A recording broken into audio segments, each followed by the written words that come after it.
사람들이 예수님 앞으로 모였습니다. 남자 어른만 5,000명이었습니다. 그들의 좌우 손에는 또 다른 이들이 있었습니다. 누구를 붙잡지 않으면 당장이라도 넘어질 듯한 어른들이었습니다. 잠시라도 한눈 팔면 인파 속에 묻혀 고아가 될 꼬맹이들이었습니다. 당시에는 여성들은 수에 들지 못하였으니 이것 저것 모든 것들을 감안해 놓고 보노라면 적어도 2만 명은 되어 보였습니다. 결코 작은 수가 아니었습니다. 수많은 사람들이 운집되어 있었던 상황에서 그들은 동시에 놀라운 것을 함께 볼 수 있었습니다. 그 많은 사람들에게, 그것도 도시락을 미처 준비하지 못하고 온 그들에게 먹을 것이 없어 줄이어 고통 중에 있었던 수많은 사람들에게 펼쳐진 만찬의 기적을 그네들은 그 자리에서 동시에 보았습니다. 너나 할 것 없이 준비한 도시락은 없었습니다. 여기다 엄청난 큰 가마솥을 걸고 장작불로 음식을 준비하는 사람 또한 없었습니다. 그저 들려오는 말씀에, 그리고 가끔 가다가 나타났던 병자를 고치신다는 예수님의 모습을 보느라 배고픈지도 모르고 지내다가 마침내 허기진 배의 고통이 나타난 것을 알게 되었을 때, 가진 것은 없어서 고통 중에 몸부림칠 수밖에 없었을 때, 바로 그때 어디서 준비했는지 누가 가져왔는지 모르겠으나 먹을 떡이, 그리고 작은 물고기의 구운 향기로운 냄새가 그네들의 손에 펼쳐지는 것을 그네들은 경험하였습니다. 예수님께서 한 아이가 드린 작은 물고기 2마리와 보리떡 5개로 이 엄청난 기적을 일으키셨다는 것이 삽시간에 그 몰려 있었던 사람들에게 알려졌습니다. 배고팠습니다. 채울 수 있는 요깃거리가 없었습니다. 난감했습니다. 그런데 갑자기 하늘에서 떡이 툭 하고 떨어진 것 같은, 그렇게 생각에 충분할 감동이 그네들의 마음속에 차고 넘쳤습니다. 얼마나 흥분했겠습니까? 당시는 이스라엘이 로마의 말발굽 아래 초토화되어졌던 상황이었습니다. 일제강점기에 일제 말발굽 아래 신음하던 우리나라의 어르신들을 떠올리면 아마 동일한 모습 아니었을까 생각해 봅니다. 아무것도 없었던 상황에서 먹을 것을 주시는 그분, 마음속에 이런 생각이 들었을 가능성이 매우 높습니다. 아하, 이분을 모시며 이분과 함께하면 평생 먹을 것을 걱정하지 않아도 될 그 놀라운 행운의 주인공이 될 수 있을 것이라 하는 밀려오는 흥분이 그네들에게 있었어요. 이분만 잡으면 수지 맞는다. 이분만 따라가면 먹을 것이 나온다. 이분이 우리 민족의 대안이다. 여러분, 이것이 그때 당시에 이스라엘 사람들, 특별히 예수 그리스도 앞에 모여 있었던 2만 명의 마음속에 있었던 공통 생각이었습니다. 예수님은 이들의 마음을 아셨습니다. 그래서 예수님은 떡을 주는 분으로 알려지는 것을 원치 않았던 주님이셨기에 그들의 압력과 압박을 피하여 예수님은 산으로 물러가셨다가 마침내 호수 반대쪽으로 가셨어요. 여기서 말하는 호수는 얼마나 컸던지 다른 성경을 보면 갈릴리 바다라고 표현되어 있을 정도로 엄청난 큰 사이즈였습니다. 그 반대쪽으로 가셨어요. 사람들은 주님 앞에서 먹을 떡을 얻어먹고 요기를 하고 난 이후에 정신을 차리고 난 다음에 예수님이 그냥 다른 곳으로 가셨나 보다 하고 뿔뿔이 흩어졌을까요? 그렇지 않습니다. 얼마나 존고만고 끝에 그분을 만났는데요. 그분을 만나보니 순간 생기는 떡의 기적과 향기로운 이 코끝에 그 고소한 생선 냄새가 얼마나 그네들을 자극하였는데요. 그 기회를 놓치겠습니까? 집요하였습니다. 배를 타고 그 예수님을 따라 그분이 가신 그 길을 쫓아갔습니다. 그네들은 열망했습니다. 이미 말씀드렸던 대로 그네들이 마음속에는 이 사상으로 가득 찼습니다. 이분을 따라가면 떡을 얻는다. 이분을 따라가면 수지 만난다. 이것이었습니다. 여러분, 이 말씀을 더 이어나가기 전에 여기서 말하는 떡, 그 개념이 무엇일까를 먼저 정리하는 것이 참 좋습니다. 이 떡은 우리들이 만나게 되는 잔치집 식탁에서 보이는 식사 이후의 간식으로 맛으로 먹는 그런 떡이 아닙니다. 보통 떡배가 있고 밥배가 있다라고 이야기하는 우리네 정서와는 달리 그네들이 말하는 떡은 양식 그 자체를 말합니다. 만약에 오늘 나가시다가 떡을 한 덩이씩 드렸다고 떡으로 점심 때우세요. 그리고 밥을 주지 않으면 삐질 사람 꽤나 있을 겁니다. 저는요, 팥떡을 먹으면 소화가 안 돼, 이런 분들이 있더라고요. 저는 팥떡이 너무 좋습니다, 이렇게 이야기를 하면서 2부 예배 끝나고 난 다음에 떡을 우리가 나누기도 하였습니다만, 우리의 개념으로서의 떡은 식사를 다 하시고 난 다음에 마지막으로 입가심을 하기 위해서, 요기하기 위해서 먹는 그런 떡, 그것이 아닙니다. 유대인들의 식사에서는 본문에서 말하는 떡, 빵이 주식이었습니다. 그러니까 우리나라의 정서로 이 표현을 하자면 오병이어는 그냥 떡 혹은 빵, 그것이 아니라 일용할 양식, 식사였다라는 것을 이해하시면 더 그 부분을 충분히 잘 이해하는 것으로 말씀을 드릴 수가 있겠습니다. 한마디로 말하면 본문에서 말하는 떡이라는 개념은 삶을 위하여 가장 기본이 되는 바로 그 주식으로서의 떡이었다는 것을 여러분들이 이해하시면 좋겠습니다. 자, 일하지 않아도 편안히 그분이 전해주시는 그 신기한 이야기만 들어도 먹을 밥이 나오니, 살 수 있는 에너지를 얻을 수 있으니 이 얼마나 좋은 일이겠습니까? 그들의 열망은 이 기적의 떡덩이를 구하고 있었던 것이었습니다. 이번 만나면 양식이 해결된다, 농사 짓지 않아도 될 것 같다, 수고로운 땀을 흘리지 않아도 우리의 일상이 편안하게 진행되어질 수 있을 것 같다, 이런 생각으로 본물 터지듯 많은 사람들이 술렁이고 있었을 때 마침내 예수님께서 등장하셨어요. 사람들은 간절한 눈빛으로 그분을 바라보았습니다. 그리고 생각을 합니다.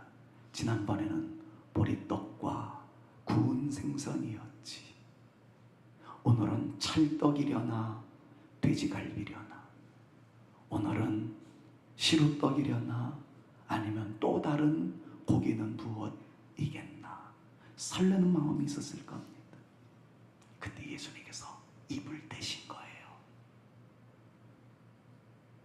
너희들 이런 떡 지금 구하고 있지, 저런 고기 생각하고 있지, 일용할 양식 오늘도 기대하고 있을 텐데, 아니다, 내가 오늘 너희에게 주고 싶어하는 떡은 나다. 예수가 생명의 떡이다 하는 것을 주님께서 말씀하신 거예요.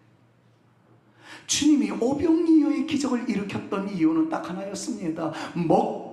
먹어야 사는 상황 속에서 여러분들의 영생을 책임질 수 있는 유일한 떡은 나 예수입니다. 이것을 강조하기 위해서 주님께서 이 기적을 일으키셨는데, 사람들은 영원한 생명의 되신 예수님보다는 지금 필요한 일용할 양식으로서의 떡을 제조해 주시는, 떡을 제공해 주시는, 떡을 선물로 주시는 그분이 필요했다는 거죠. 주님은 이것을 뜯어 고치기를 원하셨습니다. 너희에게 일용할 양식 한 번을 책임졌던 내가 영원한 양식으로서의 너희들이 영원히 맛을 볼 수 있는 영생하도록 생명을 주는 떡으로서의 예수의 날을 먹여주기 위함이다. 이것을 설명하기 위해서 주님께서 이렇게 말씀하셨던 거예요. 요한복음 6장 35절로 본문 말씀입니다. 같이 한번 읽어볼까요? 예수께서 이르시되, 한번 크게 읽습니다. 시작. 예수께서 이르시되 나는 생명의 떡이니. 많은 사람들이 저 떡을 구하고 있습니다. 그럴 때 주님께서 그 모든 사람들의 바람을 다 깨뜨리시고, 얘들아, 내가 정말 너희에게 주는 것은 내 떡이다. 나라는 떡이다. 나라는 생명의 양식이다. 그렇게 말씀하고 있는 것이었어요. 그러면 흔히 떡은 생명의 지팡이라고 불려졌다고 합니다. 생명을 이어나가게 하는 도구라는 것이지요. 생명으로 존재하게 하는 기본 식료품입니다. 다른 음식은 보조의 역할을 하지만 떡, 양식은 그렇지 않습니다. 바로 이러한 전제로 놓고 예수님께서 말씀하신 거예요. 내가 그 떡이다. 잘 들으십시오. 예수님은 우리의 생명을 위한, 생명의 유지를 위한, 그리고 영원한 생명을 보장하기 위한 보조 역할을 하시는 분이 아니라 그 모든 것들을 이루시기 위한 가장 놀라운 본질이십니다. 다른 어떤 것들을 믿음으로 말미암아 가장 필요한 것들을 얻고 난 다음에 예수라는 존재가 어시스트하는 보조 역할을 하는 것이 아니라 우리의 오늘과 내일을 책임지고 영원까지 이끌어 가실 가장 놀라운 핵심, 가장 놀라운 본질, 그것이 바로 우리 구주 예수 그리스도라는 사실을 오늘 이 말씀을 통해서 강조하고 있습니다. 예수님은 열망하는 눈빛으로 당신에게 찾아온 모든 사람들에게 안타까운 모습을 보이시면서 이렇게 말씀하셨어요. 이 본질을 놓쳐버린 사람들을 바라보며 너희가 나를 찾는 것 좋은 일이기는 하다마는 찾아온 목적 자체가 너무 다른 것, 틀린 것이 안타깝다. 이렇게 말씀하시면서 주님께서는 정말 개탄의 목소리를 이 시간 또 우리에게까지 말씀으로 이어가고 있는 것을 봅니다. 군중들을 바라봤어요. 얼마나 불쌍히 여겨지셨겠어요. 먹을 것이 없어서 먹을 것을 찾아온 사람들. 근데 예수님은 한순간에 먹을 것을 제공해 주셨지만 정말 중요한 것을 주고 싶었는데 정말 주고 싶은 그것에 대해서는 생각도 안 하고 자꾸 밥만 달라고 그러는 거예요. 그자 주님께서는 안타까움에 요한복음 6장 26절에서 이렇게 말씀을 하셨어요. 너희들이 나를 따라오는 것 5,000명, 10,000명, 15,000명, 20,000명 넘도록 나를 따라온 목적을 내가 면밀히 살펴보았더니 나를 구하기 위함이 아니라 떡을 구함이었구나. 이것을 주님께서 말씀하셨단 말이죠. 같이 한번 읽어보자고. 주님의 답답하신 마음을 여러분들이 좀 헤아리려는 목적을 가지고 말씀에 한번 여러분들이 반응을 보이셨으면 좋겠어요. 이 말씀을 읽고 아멘 합시다. 아멘 하는데 우리의 아멘의 목적은 다른 거예요. 그들은 떡을 얻고자 찾아왔으나 우리는 떡이 아니라 주님을 찾기 위해서 왔습니다. 이런 마음을 가지고 이 말씀 읽고 난 다음에 우리는 아니요라는 마음으로 아멘 하는 겁니다. 의미 아셨죠? 같이 한번 읽습니다. 예수께서 시작. 예수께서 대답하여 이르시되 내가 진실로 진실로 너희에게 이르노니 너희가 나를 찾는 것은 표적을 본 까닭이 아니요 떡을 먹고 배부른 까닭이라. 아멘. 그들은 떡을 보고 배불렀기 때문에 예수님을 따랐지만 우리는 아닙니다. 떡 보고 따라온 것도 아니고 배부르려고 따라온 것 아닙니다. 오직 주님이십니다. 오직 주님 바라보고 주님 잡기 위하여 이 자리까지 올라왔습니다. 여러분 이것이 우리 모두의 고백이 될 수 있기를 우리 구주 예수 그리스도의 이름으로 축원합니다. 이 시간 주님을 만날 수 있기를 바라고, 주님을 잡을 수 있기를 바라고, 주님 안에서 참 평강 얻을 수 있는 영광의 예배가 될 수 있기를 우리 구주 예수 그리스도의 이름으로 축원합니다. 정말 그랬습니다. 떡을 주신 분이 누구였는지, 이 놀라운 일을 일으키시는 그 사인은 무엇이었는지, 우리에게 무엇을 깨닫게 하시기 위함이었는지, 이런 것들은 그들을 생각하지 않았습니다. 그저 저 사람을 따라가면 먹을 것이 나오더라, 수지 맞더라, 이것뿐이었습니다. 여기에서 오늘 우리에게 주시는 주님의 도전의 말씀을 들으셔야만 합니다. 우리는 과연 주님께 나아가는 근본적 동기가 무엇입니까? 저는 지금까지 정말 짧지 않은 시간 동안 길이요 진리요 생명이신 예수 그리스도를 여러분들에게 그래도 조금 더 객관적으로 성경적으로 헤아리기 위해서 쉽지 않은 여정이었어요. 그때마다 주제로, 지난주에는 빛으로 오신, 그전에는 포도나무로 소개되어지신 예수님을 묵상하면서 우리가 예수님께 나아가야 할 이유를 매 주일마다 살펴본 중에 있습니다. 오늘은 오병이어의 떡을 통해서 예수님의 생명의 떡이신 이 주님을 소개하며 주님께서 우리에게 바라고 계시는 것이 무엇인가를 한번 검토해 보고 싶었어요. 여러분, 이 자리에 올라오신 목적이 무엇입니까?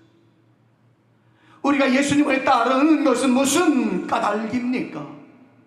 우리가 예배를 드리며 기도하는 목적이 과연 우리의 내면 속에는 어떻게 숨어 있습니까? 그들이 예수님께 나갔던 숨은 동기는 떡이었습니다. 배부르고 싶었던 것이었습니다. 혹시 우리가 지금 예배드리는 목적이, 우리가 기도드리는 동기가, 우리가 하나님께 헌금 드리는 이유가 혹시 우리도 그들과 다를 바 없는 소원 성취의 영역에 머물러 있지는 않습니까? 정말 죄송한 표현입니다만 내 평생의 소원, 아파트 당첨되는 겁니다. 이것이 나의 목적이기 때문에 하나님께 기도하기 위하여 주의 전에 올라갔습니다. 이렇게 생각하시는 분들은 혹 안 계시는지요? 병고침이 목적이 되어서, 부자 되는 것이 목적이 되어서, 건강과 태평 성대를 이루어 나가는 것이 목적이 되어서, 우리 학생들은 그 이상도 그 이하도 아닌 것이 대학 합격, 여기에 목적이 있어서, 취업에 목적이 있어서 밤새도록 기도하는 거룩한 열정으로 이어져 가는 것은 아니었던가요? 사랑 여러분, 저는 오늘 굉장히 무거운 마음으로 여러분들과 함께 이 겉옷을 다 벗는, 우리의 모든 껍데기들을 다 벗겨내고 우리의 내면을 한번 솔직하게 드러내는, 부끄럽지만 한번 드러내는 설교를 하고 싶었어요. 여러분, 이 시간에 올라와서 하나님께 기도하는 목적, 예배드리는 목적은 과연 거기에 머물러 있는 것은 아닙니까? 물론 우리는 그런 기도도 해야 합니다. 하나님, 밥도 주세요. 취업, 일자리도 주세요. 대학 합격할 수 있게 해주세요. 나의 소원이 이것입니다. 응답해 주세요. 여러분들 기도하셔야 합니다. 왜냐하면 그 모든 것들을 이루시는 분이, 모든 것들을 주관하시는 분이 우리 하나님이시고 우리 구주 예수 그리스도이기 때문에 그렇습니다. 그러나 거기에 머물러 있으면 안 된다는 거예요. 정말 중요한 것은, 우리에게 좋은 일이 있거나 혹은 구해야 할 여러 가지 문제가 있을 때에 이 문제로 인하여서라도 주님께 가까이 나가고 주님을 붙잡고 주님을 의지한다는 것에 여기에 목적이 있어야 된다는 것을 우리 모두는 아셔야 합니다. 쉽게 접근해 볼까요? 이번에 파리 올림픽에서 어떤 선수가, 그는 유명한 선수도 아니었습니다. 금메달을 예상한 선수도 아니었습니다. 나가서 작은 메달 하나 따고 난 다음에 이런 표현을 했어요. 금메달을 딴 사람이나 아무것도 따지 못한 사람이나 우리는 하나님께 영광을 돌려야 할 사람들입니다. 대부분의 사람들은 메달을 따야 하나님께 영광이라고 이야기합니다. 그러나 그 친구는 알았습니다. 나는 메달을 따지 않아도 그 자리에서 하나님의 영광을 찬양하기 위하여 이 자리에 섰습니다.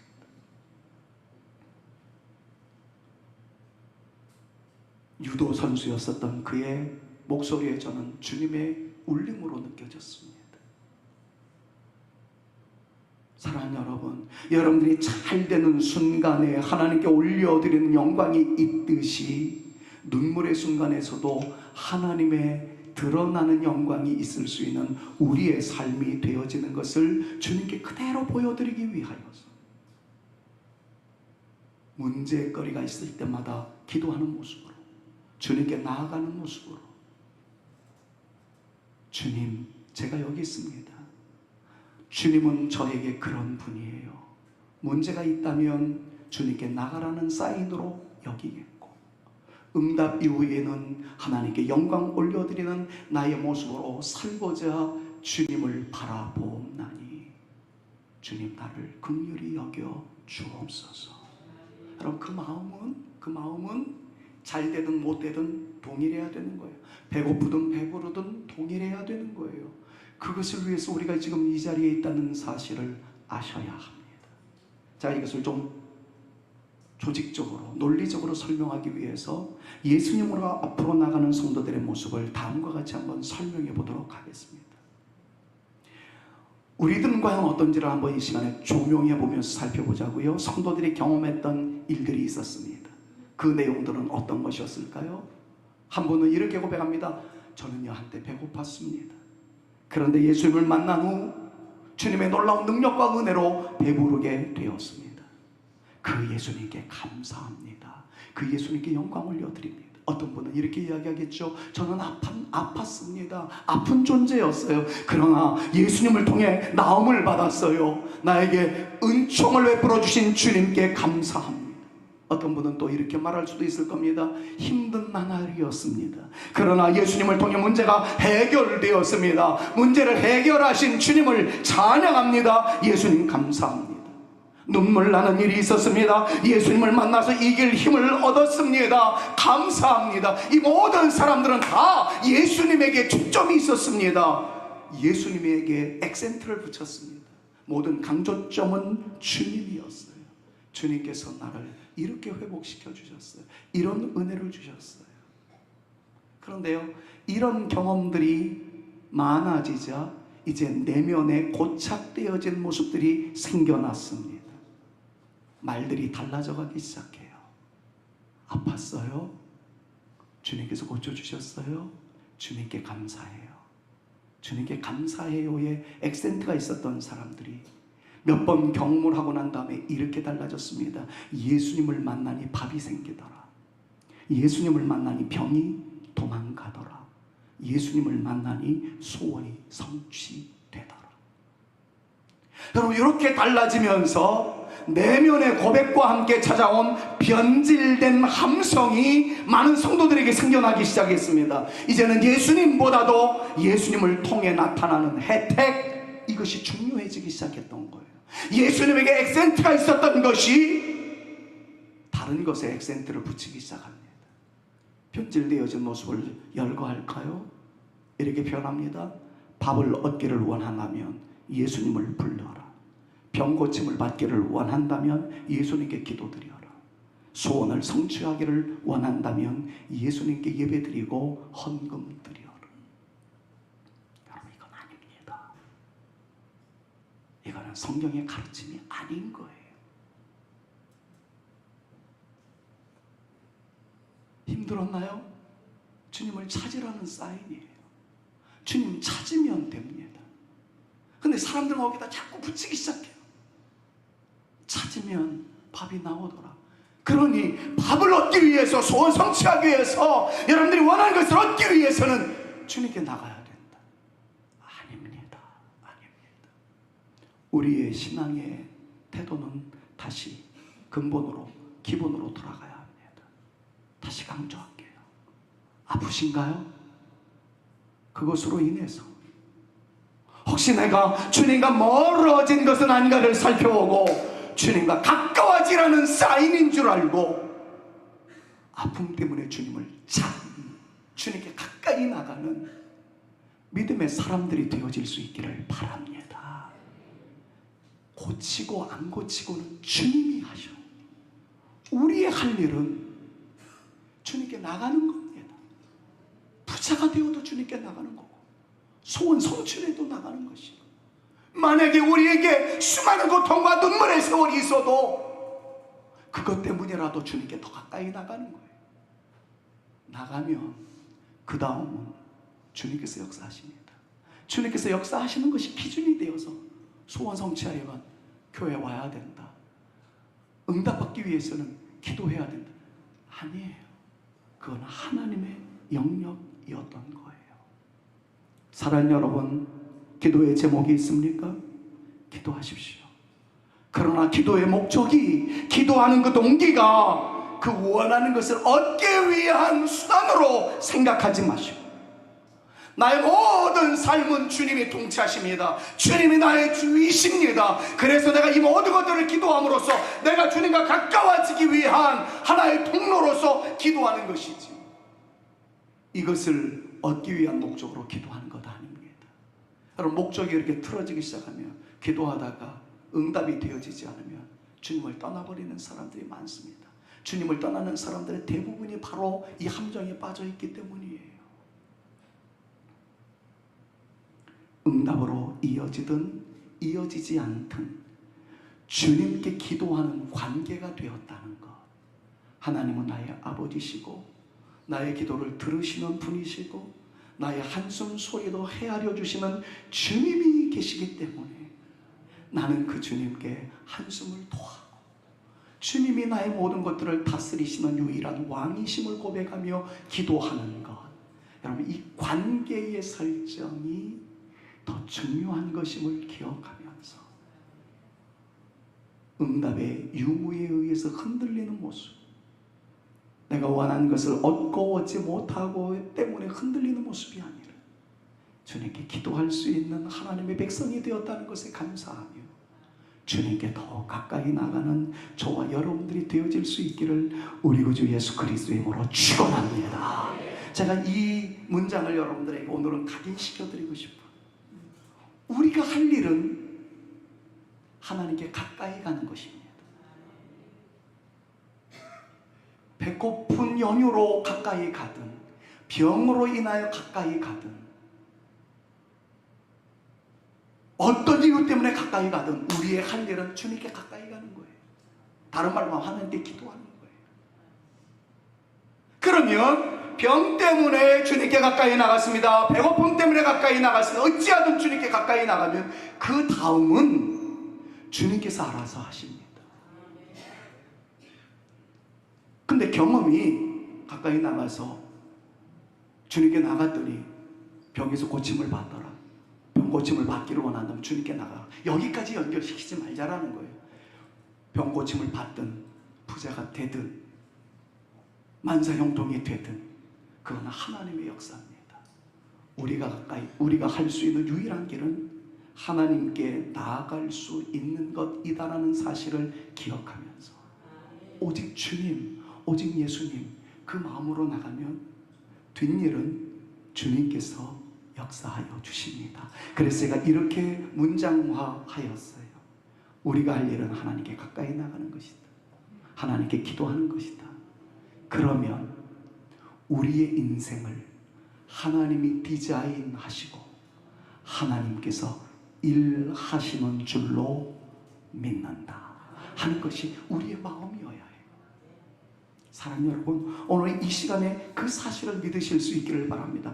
우리는 기도하면 하나님께서 일하시고 우리의 생애를 디자인해 가시며 놀라운 역사로 이끌어 가신다는 사실 기억하면서, 사랑하는 여러분, 여러분들의 삶의 현장 속에 부정적인 요소가 있든 긍정적인 요소가 있든 그것에 목적을 두지 말고 나의 이 상황 속에서 해야 할 일은 주님께 가까이 가는 것이다, 주님 붙잡는 것이다, 주님이 나의 전 인생의 통치자이시다, 이 믿음으로 주장하심으로써 하나님께서 여러분들을 위하여 일하시는 것을 경험할 수 있는, 역사하시는 은총을 체험할 수 있는 하나님의 거룩한 용사들 다 되실 수 있기를 우리 구주 예수 그리스도의 이름으로 축원합니다.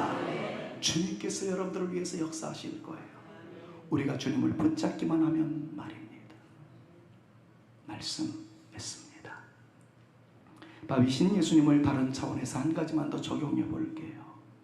여러분, 예수님은 우리의 영혼을 책임지시는 영원한 생명의 양식입니다. 그런데 우리에게는 연약함이 있습니다. 망각이라는 거지요. 우리는 잘 잊어버립니다. 이때 밥이라는 단어가 주는 의미를 한 번 더 생각해 볼 수 있습니다. 우리는 일용할 양식을 먹습니다. 살기 위해 매일의 밥을 먹어야 한다는 거지요. 주님께서 왜 밥으로 묘사를 하셨을까? 여러분, 우리 안에 계시는 주님이지만 우리는 매일의 밥을 먹듯이 우리 안에 주의 말씀으로, 주님의 생명으로 가득 채우는 우리의 의지가 있어야 합니다. 순간순간 매일 주님을 집중하지 않으면 주님을 잃어버릴 때가 있어요. 잊어버릴 때가 있어요. 그렇기 때문에 주님께서는 말씀으로 우리에게 다가오시며 강조하십니다. 주님이 생명의 양식이든 우리는 일상에서 주님을 먹어야 합니다. 주님의 말씀을 먹어야 합니다. 우리의 존재 가장 깊은 곳으로 주님이 들어오시게 하여야 합니다. 주님이 우리 안에 들어올 수 있는 여러분들의 직접적 행동은 주의 말씀을 읽는 것이겠죠. 네, 여러분 아십니까? 읽어도 잘 모를 때가 있어요. 우리 어른들 늘 이야기합니다. 목사님 읽기는 읽는데 뭔지 하나도 모르겠어요. 걱정하지 마세요. 그래도 읽으십시오. 여러분들의 어머니를 떠올리시겠습니까? 제가 더럽다라는 표현은 더티하다라는 뜻이 아니라 되게라는 의미입니다. 엄마가 해준 밥이 때로는 더럽게 맛이 없을 때가 있어요. 그런데 엄마는 그 밥을 미움으로, 때로는 죽으로 만들어서 우리의 입에 꾸역꾸역 집어넣습니다. 아픈 놈이 무슨 밥맛이 있겠습니까? 그런데 엄마는 계속해서 먹입니다. 그 밥이 그 사람을 회복되게 합니다. 무슨 영양분이 있었는지, 무슨 맛이 있었는지도 모르겠어요. 뱉어내면 또 먹입니다. 근데 먹고 나니까 그 밥이 우리로 건장한 사람이 되게 했습니다. 하나님의 말씀 이해 안 될 때 있어요? 그런데 여러분, 놀라운 역사는 이해가 되지 않았음에도 불구하고 그 말씀을 우리의 심령에 채우는 순간 희한하죠? 꿈을 통해서라도 깨닫게 하시고 찬양을 부르는 중에 그 말씀이 월칵 생각나 눈물이 흐를 때가 있고요. 때로는 주일 설교를 통해서 저장해 놓았던 말씀이 폭발할 때도 있고요. 여러분들이 길을 걸어가다가 말씀이 살아 역사하시는 은총을 경험할 때가 있습니다. 유사한 표현을 할게요. 내가 말씀을 잡으면 말씀이 우리를 이끌어 갑니다. 내가 그 말씀을 믿은 것 같지만 그 말씀이 우리를 영웅으로 만들고 승리자로 만들고 우리로 하여금 위대한 산상공 그 정상에 오를 수 있도록 내가 잡은 말씀이 우리를 이끌어가 우리를 그렇게 아름다운 영역에 이룰 수 있도록 인도하여 주실 줄로 믿습니다. 주일 예배를 드릴 때마다 말씀을 경청하십시오. 그 말씀이 여러분들을 이끌어 갈 겁니다. 아울러 이제 마지막으로 여러분들이 꼭 하셔야 할 것이 있어요. 주님께서 밥으로 우리 가운데 오셨고 영혼을 이끌어 가시는 주님이라면 우리는 그 음식을 먹고 우리가 주장해야 할 지금 중요한 선포를 여러분들이 꼭 놓치지 마셔야 합니다. 주보 설교란 하단에 이 내용을 그대로 적어놨습니다. 아침마다 일어나시면 이것을 좀 선포하셨으면 좋겠어요. 어떤 걸까요? 화면을 한번 보실까요? 나는 하나님의 자녀이다. 나는 하나님 자녀답게 살아야 한다. 하나님의 자녀답게 깨끗함을 선택하며 살아야 한다. 아울러 나는 하나님이 나를 사랑하심을 믿는다. 하나님은 나를 위하여 놀라운 일을 이루실 줄로 믿는다. 그럼 이런 것들을 자꾸 선포하는 겁니다. 그럼 그것이 생명이신 예수 그리스도, 밥이신 예수 그리스도를 우리의 심령에 자꾸 채우는 거예요. 뭐 예수 믿으니까 병 낫더라, 예수 믿으니까 뭐 하더라, 병 낫기 위해서 예수 믿어라, 교회 와라, 이게 아니라 여러분, 이 말씀이 우리의 마음속에 저장되어 있어서 우리가 이것을 선언하기 시작하면 하나님은 나를 사랑하심을 믿는다. 그런데 주님께서 나에게 병을 허락하셨다고요? 거기에는 반드시 뜻이 있다는 거죠. 우리가 주님을 붙잡고 나가면 주님께서 우리를 위하여 놀라운 계획을 실행하시며, 우리는 기도하고 주님께 가까이 갔더니 주님께서 그 병을 통해서라도 놀라운 역사를 이루어내시는, 일하시는 하나님의 영광을 누리게 될 줄로 믿습니다.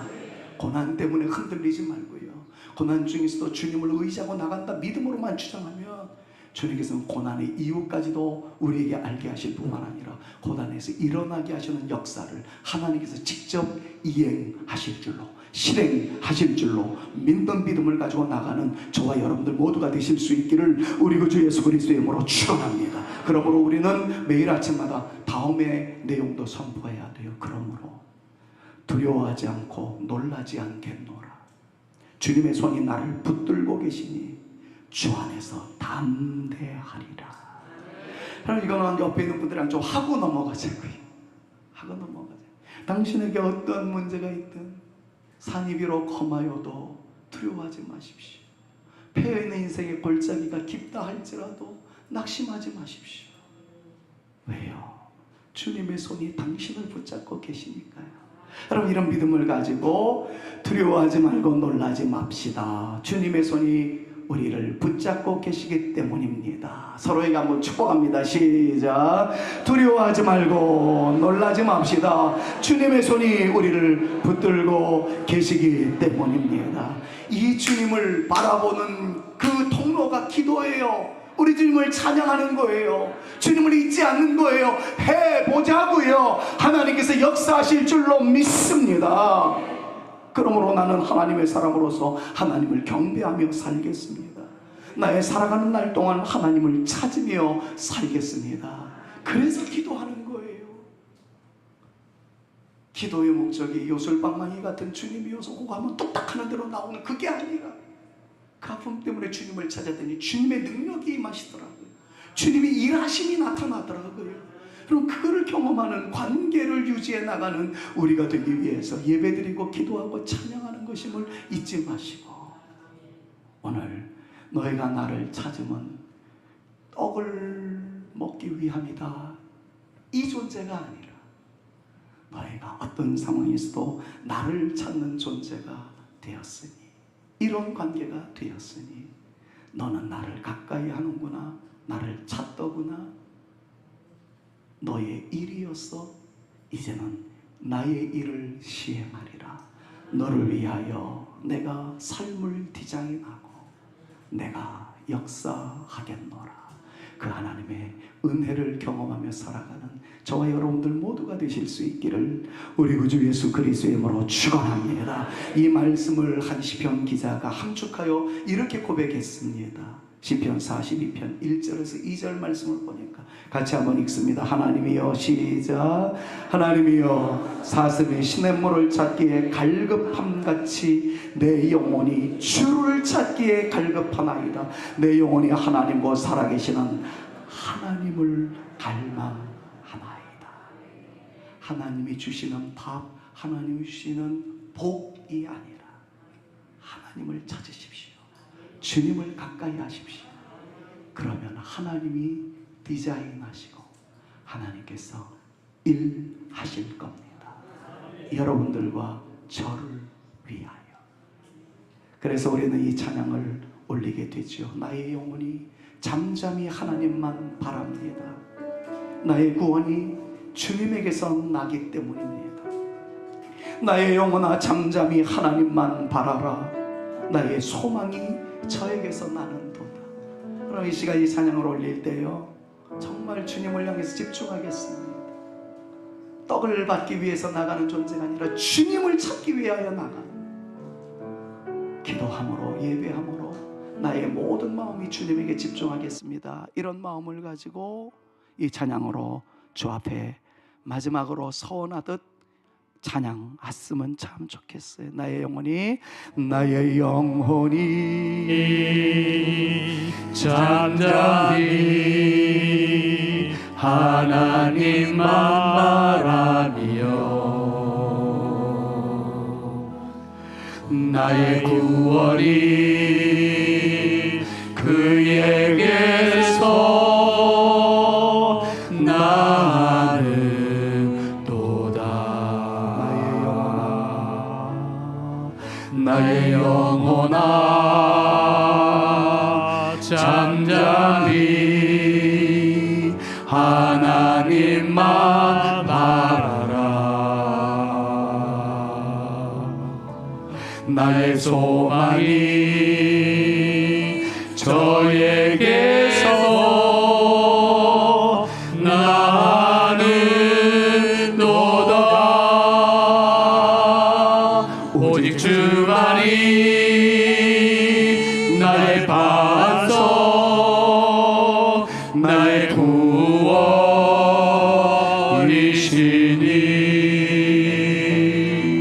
오직 주만이 나의 산소 내가 요동치 아니하리. 다시 2절 합니다. 나의 영혼이 잠잠히 나의 영혼이 잠잠히 여호와를 갈망하며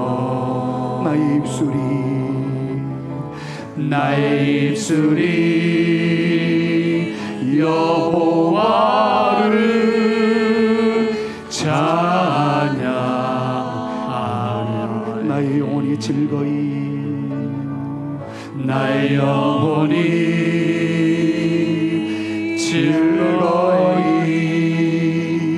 여호와를 따르리니. 나의 평생에 여호와를 송축하리.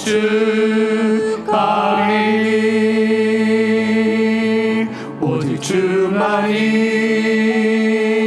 나의 반석 나의 구원이시니.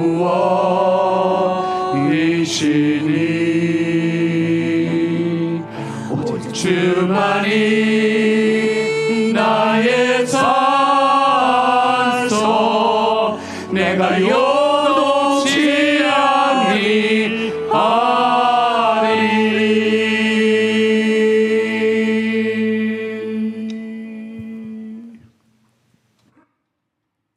이제는 우리 구주 예수 그리스도의 은혜와 아버지 하나님의 극진하신 사랑하심과 성령님의 감화감동 위로교통 충만케 하심이. 주님, 나는 하나님의 자녀입니다. 하나님의 백성으로서 하나님만 바라보며 나갈 때 나는 하나님께 가까이함이 나의 모든 것임을 믿사와 그 이후로 우리를 위하여 디자인하시며 역사하시는 하나님의 계심을 믿사옵기에 주님께 집중하며 주님께 기도하며 예배하는 자로 살아가기로 작정하오니 우리에게 역사하여 주시옵소서. 간절히 기도하며 돌아가는 주의 택한 자녀들 머리머리 위에와 저들의 가정 위에와 자녀손들 위에와 우리 사랑하는 성산교회 위에 이제로부터 영원토록 함께 있을지어다. 아멘.